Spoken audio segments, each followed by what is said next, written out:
Hey guys, today I'm going to show you exactly what you need to start your very own home aquarium. But before we do that, I just have a quick disclaimer. Basically, think very thoroughly before you get an aquarium. They are not too much work in my opinion, but I've been doing it for a while, so it might just become a habit for me.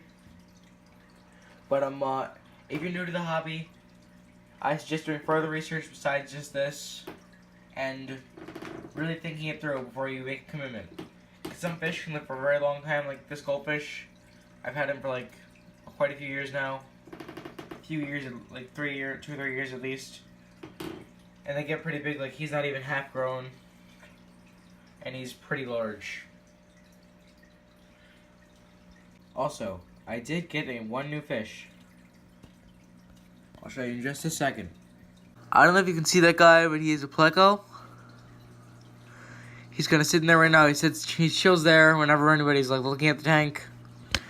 Once in a while, when I come in the room, I'll see him like nibbling something. That when he sees me, he'll just go hide under there, or he'll hide under here.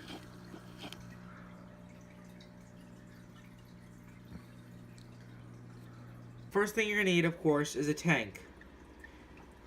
Tanks come in all shapes and sizes.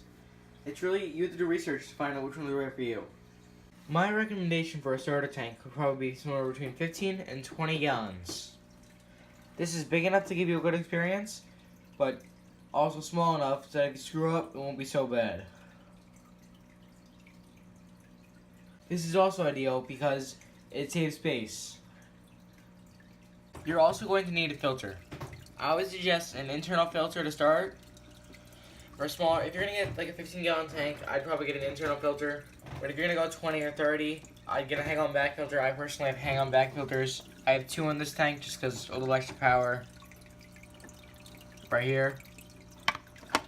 Basically, the water gets sucked up through these little straws, kind of things, and then pushed through the pump and through this little filter medium, which I replace, the blue stuff. And then and then it comes right back out through here. This is not as power because I have to clean the pre-filter out again. Another thing you're gonna need is a heater. A lot of them they can be very cheap or very expensive. I have a very simple preset heater. It's a aquarium one. It's a little old, but it does the trick. Anyways, it's set at 72 degrees, and it keeps the water at that temperature automatically. It's got a built-in thermostat and everything. Basically, it's the best thing you can get to start out with. My opinion, anyway. You're gonna need is a light source. My tank's hood came with this light source. It just flips on. There's a little switch in the back. Goes on and off like this. A little switch in the back. Anyways, that is another pretty crucial thing unless you have daylight, like my aquaponics tank has daylight, which is as the plants in that, so that's pretty good. Something else I would strongly suggest is gravel. You have all different kinds of gravel, like fine gravel, thick gravel. I usually, I put a layer of gravel. Then I put some stones on top. This is not what I usually do, but I have like a kind of a layer of stones, just because it's easier to clean up then. It looks pretty good too. Simple. What else you're gonna need is a dechlorinator. You just put a few drops of this in this water. Takes all the chlorine out, which makes it tap water fish safe, unless you're planning to use, spring water, which I honestly wouldn't recommend just because it's more pricey than anything else. Sorry. But this can be pretty cheap, and this is a pretty big bottle. This will last me a while. This will last me like years. Not years, but maybe a year. It's a pretty big bottle too, so it works out. Maybe like, I don't know, I want to say like $8 or $9 at Petco.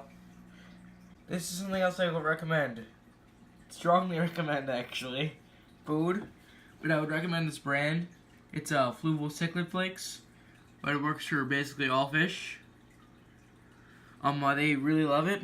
This is kind of a small thing. I've shown that in my previous videos, but so you put it in here. This is my old thing. I just put all the cichlid flakes in here. Get it a little bigger at top. It's easier to get in there and stuff. For my goldfish and invertebrates, I feed them sinking invertebrate pellets by Aquatic Arts. They love them. Like, goldfish really likes them. My crayfish will go for them pretty readily. And it's good. They like them a lot.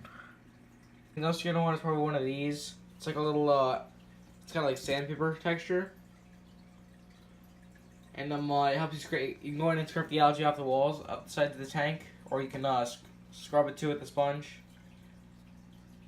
And they do have the magnetic ones, but I found they don't work as well. Just stuck with this one. It's pretty long, like you can go all the way to the bottom of the tank. It's my bigger tank. Well, not my biggest, but my bigger tank. It's definitely on the bigger side. See, it goes all the way from like past the gravel to over, basically, like I'll show you. The water level's way down there, and it's up here. I do have to top this aquarium off. I know it doesn't look very good right now. Just gonna add some more water, but I will get to that right after the video. That's it. That's really everything I recommend to start your own home aquarium. If you enjoyed this video or even found it educational, please drop a like, subscribe, notifications. I'm sure you know all this already, but I would really appreciate it. And to my current subscribers, thank you for your patience. I'm sorry I haven't posted a video in a while. I had some family stuff going on, and I'm going to start posting more regularly now. Peace.